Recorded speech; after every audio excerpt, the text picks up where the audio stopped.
ଭାଉଜକୁ ଦେଖି ମୁଁ ଯିବି ମ ବଡ ମୁଁ ଆଡେ ଗୋଟେ ବାହାଘରଟେ କଲା ଯେ ମୁଁ ଗୋଟେ ଡ୍ରେସ ବି ଗଲାନି ମୁଁ ଯିବି ତ ଭାଉଜକୁ ଦେଖିବାକୁ। ଆଲୋ ସେ କରିନି କରିବନି କାହିଁ ଦଉଛୁ ତୁ ଆମ ସାଙ୍ଗରେ ଚଞ୍ଚଳ ତାର ଯୋଉ ବୋହୁ କଟକର ଝିଅ ସାଙ୍ଗରେ ସ୍ନୋ ପାଉଡର ଲିପଷ୍ଟିକ କେତେ କଣ ଆଣିଥିବ ବା ଆସେ ଆସେ ଆଉ କଣ ଆସେ ଦେଖିବୁ। ମାଲୋ ବଇଛୁ ତ ଗୋଡ କାଟିଲେ କହିବୁ ହେଲା। 100 ଟୋଟାଲ ମିଶିକି ହେଲା 700 ଆଲୋ ତତେ 700 ମିଳିଛି ବା। ବଡ ବୋଉ ଏ ବଡ ବୋଉ ଆଲୋ କିଏ ଆଇଲା ଲୋ? ମୁଁ ଆଇଛି ମୋ ଭାଉଜକୁ ଦେଖିବାକୁ। ଆଉ ଭାଉଜକୁ ଦେଖିବାକୁ ଆଇଛୁ କଣ ଆଣିଛୁ ଭାଉଜ ପାଇଁ? ଆଣିଛି ନା ଗେଣ୍ଡୁ ଫୁଲ। ଗେଣ୍ଡୁ ଫୁଲ ଧରିକିନା ଆଇଛୁ। ଇଏ କଣ ବାପା ମୋ ଝିଅ ଆଜି ହଷ୍ଟେଲରେ ରହିଛି ତମେ ତାପରେ ଫୁଲ ଫୋପାଡୁଛ ନା। ଆଲୋ କାଲି ଆଇଲାନି ଆରିସା ପିଠା କାକେରା ମିଠା ଗିଲାସ ପିଠା ସବୁ ଥିଲା ଲୋ ଫିମ୍ପି ନାଗିଲା ଫୋପାଡିଲି ତମକୁ ଦେଇଥାନ୍ତି। କିଏ ଆବା ଆମ ଘରକୁ ପଠେଇଲାନି? ଘରୁ କେମିତି ଦେଇଥାନ୍ତି ମୋର କିଏ ଅଛି? ଇଲୋ ବାପା ଓଢଣା ପକେଇ ବଇଛି ବା। ଆଉ କଣ ବା କାମୁଛା ପକେଇ ବସିଥାନ୍ତା। ହଉ ଦେଖି ବୋହୁର ମୁହଁଟା ରହ ବା ଆଗ ମୁହଁ ଚାହା ଦେ ତାପରେ ଓଢଣା ଟିକି ଦେଖିବୁ। ନିଅ ପଇସା। ହାତ ଟେକିଲେଣି ମ। ଆଲୋ ସିଏ ବା ମୁଁ ଟ୍ରେନିଂ ଦେଇଛି। ଆଲୋ ଜାଣୁନି କି ଝିଅ ଯାହା ଘରକୁ ବା ଯୋଉ ବୋହୁ ତମ ଝିଅରେ ବସିଛି କାଉ। ତମେ ଖାଉଛ। ଆଲୋ ବୋଉ ମା ତୋ ମୁହଁ ଦେଖିବେ କହୁଛନ୍ତି ଆଉ କ୍ଷୀର ବାର ହେଇଛୁଟି? ହେଇଥିଲି ଯେ ଶାଶୁମା ଛୁଟି ରୁଆ ହେଇଗଲାଣି। ଆଲୋ ତତେ କହିଥିଲି ପରା କୀଟନାଶକ ପକେଇ ହଁ ହଁ କିଛି ନାହିଁ କିଛି ନାହିଁ କିଛି ନାହିଁ। ଇଲୋ ବାପା ଏଇଠି କଣ କହୁଛୁ ଆମ ଡରିଗଲି।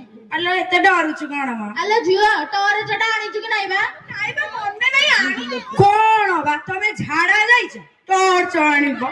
ହଉ ଆଉ ଇଲୋ ଇଏ କଣ ପେଟ ବିନ୍ଧିଛି ବା? ଆରେ ବୋଉ ତୁ ଗୋଡ କଣ ଦେଖୁଛୁ ମ ତା ମୁହଁ ଦେଖୁନୁ। ଆଲୋ ସିଏ ବା ଆମର ନୂଆ ସିଷ୍ଟମ ସାଇଏଡର ଛକ ପଡି ଯାଉଛି ତ। ଆଲୋ ଏତେ ଫେର ମୋ ବୋହୁକୁ। ମୋ ବୋଉଟି କଟକ ଝିଅ। ହଉ ଆଉ ଇଏ କଣ ବା? ଚାରିଆଡେ ଚୁଟି ଏଠି ଚୁଟି ସେଠି ଚୁଟି ଉପରେ ଚୁଟି ତଳେ ଚୁଟି। ହାय ମାମା ତୁ ଚିହ୍ନି ପାରୁଛୁଟି ମୁଁ ବା ନିଧି ମାଉସୀ। କୋଉଠି ବା ମୋ ଶାଶୁ ମତେ ତମକୁ କହିଥିଲେ ଡାକିବାକୁ ଜଳ ହସ୍ତି। ଇଲୋ ବାପା ଏସବୁ ଶିଖଉଛୁ ନା ବୋହୁକୁ? ଆଲୋ ନାଇଁ ଲୋ ସେ ଛୁଆଟା ତ କହିଦେଲା ଆଉ ତୁ କଣ ହିନ୍ଦୀ ଦେଖା ଯାଉନୁ କି? ଆଉଡା ଭାଉଜ ତମେ କୋଉ ଯାଏ ପାଠ ପଢିଛ ମ? ମୁଁ ବା ବିଦ୍ୟାଳୟରେ ପଞ୍ଚମ ଯାକେ ପଢିଛି। ବଢେଇକି କହିବାକୁ କହିଥିଲେ। ବାରମ ଯାକେ ପଢିଛି। ବାରମ କଣ ମ? 12 ତମେ ଜାଣିନ ବୋଧେ ଆଉ। ସତ କହୁଛ ନା? ହଁ ନା ବାରମ ଯାଏ ପାଠ ପଢିଛ? ଦେଖି ସତରେ? ସତରେ। ଛି, ଛି, ଛି, ଏତେ ବଡ ପାଠ ମୁଁ ଯାଉଛି ମ। ଇଲୋ ଇଏ କଣ ଲିପଷ୍ଟିକ ଗୁଡା ପିଇ ଯାଇଛି କିଲୋ ବାପା? ଆଲୋ ନାଇଁ ଲୋ ସିଏ ଲିପଷ୍ଟିକ ଗୁରା କଳରେ ଜାକିଥିଲା ତ ମୁଁ ତାକୁ କହିଥିଲି କଳରୁ ଆଣିକି ଟିକେ ଘଷି ଦଉଥାଉ। ଆଣ୍ଟି ଶାଶୁମା ଆମର ମିଛ କହୁଛନ୍ତି ମୁଁ ଟିକେ ପାନ ଜାକି ଦେଇଥିଲି ତ। ଏଡେ ମିଛ ହେଇଛୁ। ଆଲୋ ନାଇଁ ଲୋ ସେ ପିଲାଟା ତ କହିଦଉଛି ଆଉ। ଇଲୋ ଅପା ଅପା ବା ଚତୁର୍ଦ୍ୱାର ଆଇଲାଣି କି ନାଇଁ? ଆଲୋ ଚତୁର୍ଦ୍ୱାର ଆଲୋ କଣ କହୁଛୁ? ଚତୁର୍ଦ୍ୱାର ବା ଭାର ହେଇଟା କଣ? ମୁଁ ହେଇଟା ଜାଣି ନାହିଁ ବା। ଭାର ଟଙ୍କା ପଇସା ସୁନାମ କିଛି ଜାଣି ନାହିଁ ଲୋ। ମୁଁ ବା ବୋହୁ ବାଣିଛି। ଆଲୋ କୋଉ ଦିନଠୁ କିଲୋ ଅପା? ମୁଁ ଆଜିଠୁ।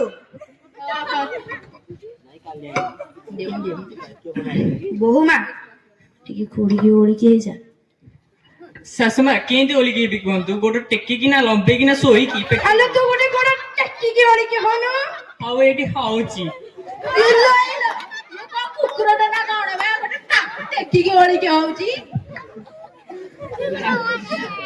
ଆଣ୍ଟି ମୁଁ କେମିତି ଲାଗିଲା ମୋ ଶାଶୁମାଙ୍କୁ ଟିକେ କହିଦେବେ। ନା ସତ କହିବି ତୁ ଭଲ କି ନାହିଁ ସେ କଥା ତ ମୁଁ କହିପାରିବି କିନ୍ତୁ ତୋର ଯୋଉ ବାପା ଅମୂଲ୍ୟ ଯୋଉ ଭୋଜି କରୁଥିଲା ତାକୁ ଗାଁ ସାରା ସହର ସାରା ପଞ୍ଚାୟତ ସାରା ୱାର୍ଡ ସାରା ଏଇଠି ବାଜିଲା।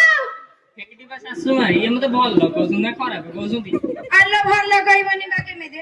ମୁଁ ବା ତତେ ଷ୍ଟ୍ରବେରୀ ସେକ୍ ଦେଇଥିଲି। ଆଲୋ ବାପା ତୁ ଯୋଉ ଦେଇନଥିଲୁ ବଢିଆ ଲାଗୁଥିଲା 7 ଦିନ ଯାଏ ଫ୍ରିଜରେ ରଖିକି ଖାଉ। ଆଲୋ ତୁ ଏଡେ ଅଇଁଠା ଖାଇ 7 ଦିନ ଯାଏ ରଖିକି ଖାଉଛୁ।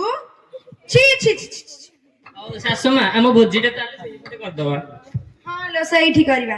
ଆଲୋ ଅପା ତମ ରିସେପସନ ଭୋଜିଟା ଚତୁର୍ଥୀ ଭୋଜିଟା କୋଉଠି ହବ? ଆ ଶାଶୁମା ଚତୁର୍ଥୀ ଭୋଜି ତ ମୋର ଇଏ ଏତେ କାହିଁ ଛନ ଛନ ହଉଛନ୍ତି? ଆଲୋ ସିଏ ତାଳି ମାରିବ ଜାଣିଛୁ ତା ନାଁରେ ଗୋଟେ କଥା କହିବି ସବୁ କାମ କରିଦବ ହେଲା, ସବୁ କାମ କରିଦବ, ନଖେଇ ନଖେଇକି କଥା ବି କହିବ।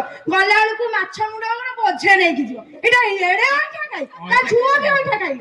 ସବୁ ଅଇଁଠା ଖାଇ ପରିବାର ଯାକ ଅଇଁଠା। ଇଲୋ ଅପା ତୁ ଏମିତି କହୁଛୁ ନା ତା ଆଗରେ? ହଉ ଥା ମୁଁ ଯାଉଛି, ମୋର କେଡେ କାମ। ଆଣ୍ଟି ମୁଁ ହଟ୍ ଲାଗୁନି? ହଉ ତମେ ଶାଶୁ ମିଶିକି ନାଇସ, ମୁଁ ଚାଲିଲି।